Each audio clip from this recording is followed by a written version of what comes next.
It's hard to educate a child, and even harder to educate thousands depending on you. Education is not mugging up books. Education is a rigorous discipline. Education is a commitment. Even before you come to class to teach, you help your child with their homework. You send your child to school, and then you get ready to face your own battles. One person, multiple roles, and you strive to do each of them justice. You may not be the best, but you give them the best you know. So don't give up now. Don't give up ever. Give yourself some time and credit. Be you every single day. Be you because nobody can be you better. Hey students, this is Ambika, Master Teacher of Biology at Vedantu. Now in today's video, I would like to tell you about 5 things that I wish I knew when I was a student. Well, I am generally a person who doesn't have too many regrets. I love learning from my past experiences. I enjoy the learning process every single day in life, whatever it is that I'm doing. Of course, there are instances when I sincerely feel that I could have done something in a better manner. But never mind, as long as I learn it now, I realize it now, that's all what matters, right? So probably I could list out a lot of things for you about different things I wish I would have known back then. But yes, today I would like to list out 5 such things, among which the first 2 are general things about what I wish in general about life, or in general about my attitude towards life, or anything in general that you would like to categorize it under that would have helped me perform much better in future. Third, fourth and fifth, I would like to tell you a few study techniques that I really wish I had known back then as a student. Okay, so let's get started. The first habit that I wish I had known as a student is the reading habit. Well, I do enjoy reading a lot. I am still a person who enjoys reading a lot, but unfortunately, it's quite late that I realized that as a teenager, if I had paid more attention to this habit, and if I had cultivated this habit a lot more that I had done it, than I have done it, it would actually done me a lot more good. But yes, better late than never. So even now, I don't mind admitting that I am still trying to reach that goal where I am trying to become an avid reader. But yes, these days I am juggling around a lot of responsibilities in my life as a family woman, as a career woman, as a teacher, a lot of things. So I have to compromise on certain things.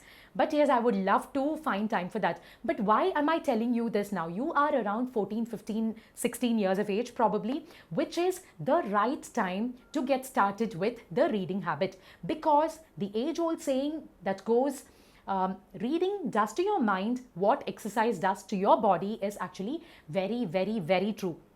I completely agree with the fact that technology has taken over the role of physical books in a lot of senses, but trust me, the feel that a physical book gives you, just the touch of a physical book, or just the feel that you get after reading a few pages of a physical book, what do you feel like when that happens is something that cannot be explained. It has to be felt by you. So how do you get started? I would suggest it is still not late at all, even if you want to get started with a very simple book that is meant to be for kindergarten children or for primary school children, or whatever it is that seems interesting for you at this point of time. Just get started with it, and eventually it's my guarantee that you will fall in love with it, because in the long run, reading habit has a huge role to play in how your concentration span is, what your concentration span is, and your quality of thinking. Another thing that reading habit does to you is that it helps you think about one problem or one single aspect from different angles. Well, what can be better than getting to think about it from different angles as a teenager? Because this is when your mind is developing, your brain is developing fastest as compared to any other age group, right? So let's be prepared better for life that you are going to face in future, and reading will certainly help you achieve this in the long run. Secondly, I really wish I had not worried on a lot of things that did not matter at all. I still think about a lot of things that I actually unnecessarily worried about, cried about, and felt furious and angry about. I can still recall the amount of hormonal fluctuations that must have gone around in my body around those times, just because I was irritated by many things. But now I feel those were just very funny moments. Now I feel I should have just laughed it away. I should have just laughed it off, because it is not worth the effort. This can be anything. This can be anything that's personal. This can be anything that you have been facing as a student, what your teacher is telling you, your scores as a student, anything at all.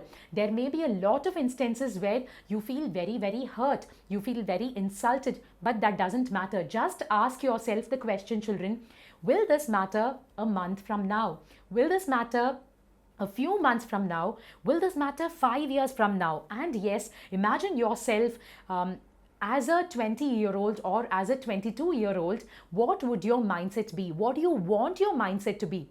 I'm sure when you imagine and live in such a moment, you will certainly find that certain things now do not have any value at all. It's not worth spending unnecessary energy on such minute things. Rather, try and focus on what is actually important to you and channelize your energy in that direction.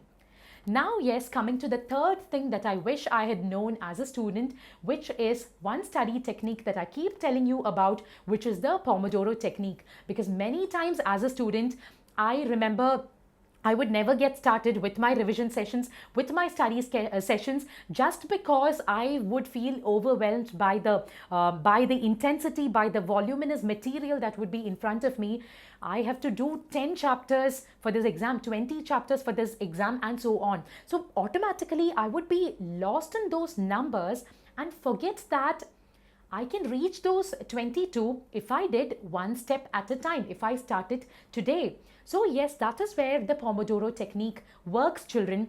Do go back and watch my video on smart study techniques, where I'm elaborating more on this technique, wherein it's just focusing on holding your attention span or your full concentration for 20 minutes at a stretch. So your goal for those 20 minutes have to be very realistic. Probably one simple concept, or probably a set of 2 or 3 concepts together. Whatever it is, realistically decide what you can do in 20 minutes with full concentration. Do not at all think about the vastness of your syllabus at that point of time. And take a break, which is a very short break, about 5-10 minutes, and then come back for your next 20-minute study session. Okay, and continue this. Yes, as I said, for more details, do go back and watch my previous video on it. This is a very useful technique which I discovered recently. It's helpful for adults also, but I really wish I had known this when I was a high school student. The next one is the importance of mind maps and concept maps, because many times in Indian education system, we are not taught the practical purpose of why we are learning a certain concept. Many times our interest in a particular subject is decided based on how the teacher teaches us, how the teacher presents the material to us in class. If the teacher is unmotivated, many times we develop a dislike for that subject for the rest of our lives. Unfortunately, that is what has been very common in India. But as I tell you, children, mind maps which you can make on your own from the material in your textbook and what you learn in class without copy pasting what is readily available in a question bank goes a long way in setting your basics right for that particular concept. Now, I can tell you this with a very simple example. Say photosynthesis, okay, as an example. Is a topic, it's a concept that you learn in 5th standard, a topic that you learn in 6th standard, 8th standard, 9th, 10th, and even in 11th and 12th. But is it exactly the same thing that you learn? No, right? Because the first time you learn the word photosynthesis, you're probably just taught the definition of it, what it is, just 1 or 2 lines about it, and you're done. But with every higher grade that you go, you learn a little bit deeper about the concept, and by the time you reach 11th or 12th, you have a much better understanding, and in fact you have one full dedicated chapter for that particular topic, right? So it's very, very vast compared to what you learned in your primary school, although the topic of that concept is the same. So what I'm trying to tell you is that if you have the diligent attitude of making a mind map every grade as you proceed, make sure you have this in handy and you don't throw away your notes. The next year, the next time you learn the same concept, if you could compare it with your mind map that you had made as a primary schooler or as a lower grade child, you will be able to fill in the gaps that were in your knowledge in that particular concept. Why is this useful? In fact, this is useful in setting your basic foundation about a certain topic correctly. As I have told you earlier, being a holistic learner is all that matters, and not being a student who mugs up everything and just aims at doing well for exams and just forgetting about it after your exams are done. Holistic learning is the only and only practical way that will help you become a successful person in the long run. Okay, so this is one method by which you can become a holistic learner, and one method by which you can develop an interest in a particular subject or in a particular topic. So what I gave you was just an example. You can do this for every other concept, every other subject that you come across. So yes, that is the importance of mind maps or concept maps. Finally, I really wish I had obsessively paid attention to intensively listening in class and taking diligent notes as and when the lecture was going on. Which I don't think I have done justice to as a student, because as such I remember every time I was in class, I used to be the kind of student who loved to sit in the first bench or second bench.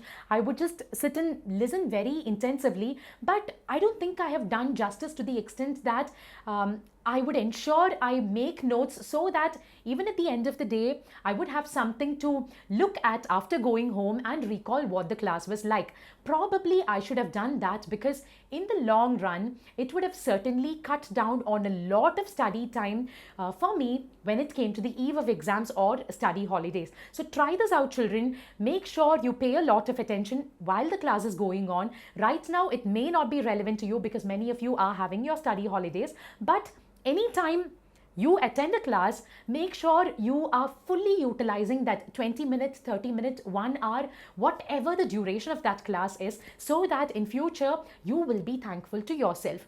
And yes, children, that's about it. I can go on and on and on talking about a lot more things that I wish I had known as a student, but I think these would certainly be useful for you so that you do not commit the same mistakes that we teachers of our generation or people of our generation did when we were in your position. If you would love to give any feedback, please feel free to post it in the comment section below.